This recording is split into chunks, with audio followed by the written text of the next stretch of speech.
Assalamualaikum warahmatullahi wabarakatuh. Perkenalkan, nama saya Bulan Casa Bastiar. Di sini saya ingin menjelaskan kaidah pencacahan, materi kaidah pencacahan. Kita langsung aja. Apa itu kaidah pencacahan? Kaidah pencacahan adalah cara untuk menghitung banyaknya kemungkinan yang dapat terjadi tanpa harus menuliskannya satu persatu. Digunakan saat kita ingin tahu berapa banyak cara, berapa banyak susunan, atau berapa banyak pilihan yang mungkin akan terjadi. Nah, kaidah pencacahan juga ada jenis-jenis kaidah pencacahan. Nah, kaidah pencacahan itu ada 3 jenis. Yang pertama itu ada kaidah perkalian, yang kedua ada permutasi, dan yang ketiga ada kombinasi. Nah, yang pertama itu kita akan membahas kaidah perkalian. Di kaidah perkalian digunakan ketika sebuah kegiatan memiliki beberapa tahap. Jika tahap 1 bisa dilakukan dalam cara, tahap 2 bisa dilakukan dengan B cara, maka total caranya A dikali B. Contoh nih, ada 3 pilihan warna baju dan 2 pilihan celana. Kombinasi pakaiannya tinggal 3 dikali 2, menghasilkan 6 cara. Tuh teman-teman, tinggal dikali saja. Selanjutnya ada permutasi. Permutasi adalah cara menyusun atau mengurutkan objek dari suatu himpunan dengan memperhatikan urutan susunannya, di mana susunan yang berbeda dianggap sebagai hasil yang berbeda. Misalnya, ABC berbeda dengan CBA. Konsep ini tuh sangat penting dalam matematika untuk menghitung jumlah kemungkinan susunan, penataan ulang, elemen dari sebuah himpunan, baik sebagian maupun seluruhnya, dan berbeda dengan kombinasi yang tidak mementingkan urutan. Ini sangat penting, urutan itu sangat penting di permutasi. Nah, permutasi dibagi menjadi 4 jenis.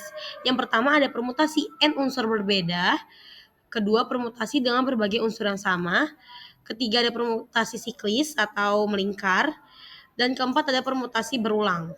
Nah, permutasi n unsur berbeda, R dari n, itu rumusnya P sama dengan N faktorial per N dikurang R faktorial, difaktorialkan.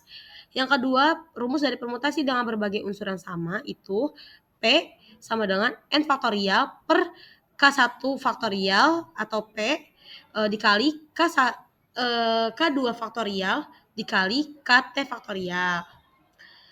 Nah, ketiga ada permutasi siklis melingkar, menyusun objek dalam susunan lingkar, yaitu rumusnya P sama dengan N dikurang 1 difaktorialkan.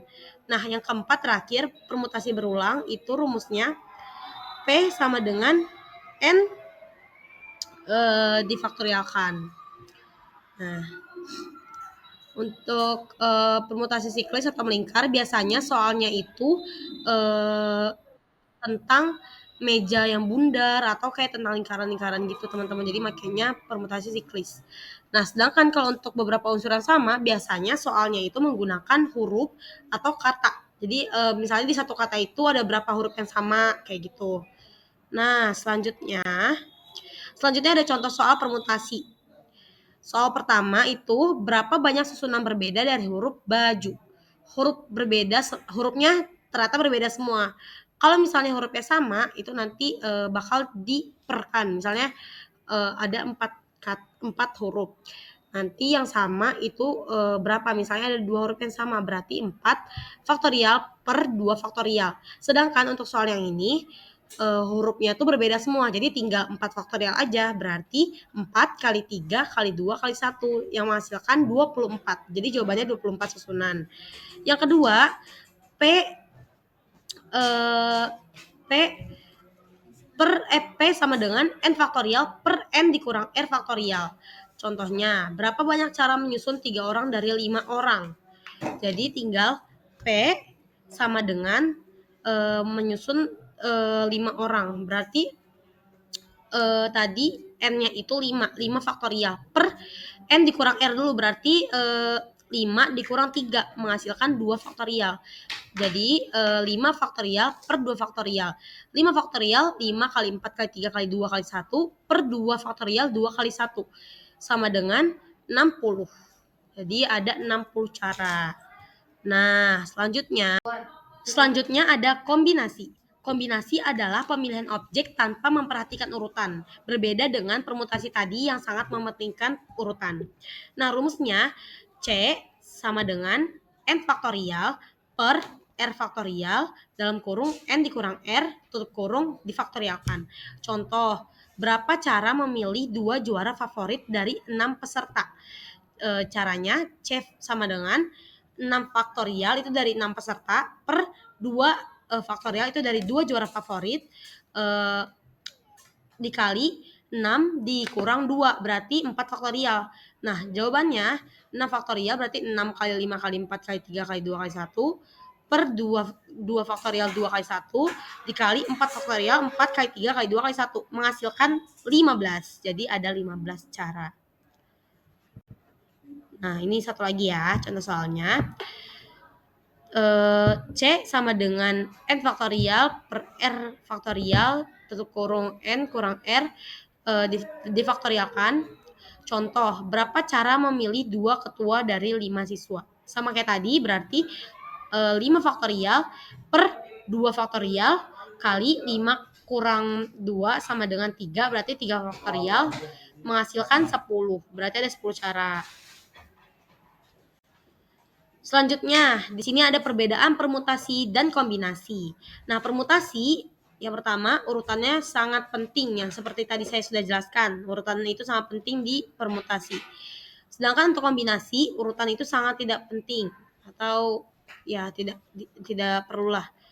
Nah, kedua itu menyusun jadi biasanya permutasi itu menyusun urutan. Sedangkan untuk kombinasi itu memilih. Jadi misalnya kayak tadi ada 6 peserta suruh milih 2 gitu atau ada 6 orang anak OSIS nanti suruh 2 dipilih jadi ketua OSIS 1, jadi wakil ketua OSIS 1 gitu. Nah, untuk permutasi itu contohnya misalnya kayak tadi posisi duduk yang melingkar itu masuknya ke berbagai unsur yang berbeda. Nah, sedangkan untuk kombinasi contohnya itu biasanya memilih kayak tadi memilih anggota, memilih juara seperti itu.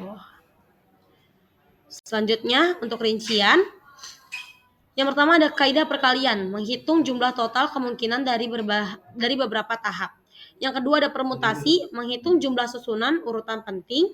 Yang ketiga ada kombinasi, menghitung jumlah pilihan urutannya tidak penting. Terakhir, kaidah pencacahan mempermudah perhitungan tanpa menuliskan semua kemungkinan, tanpa menuliskan satu-satu gitu.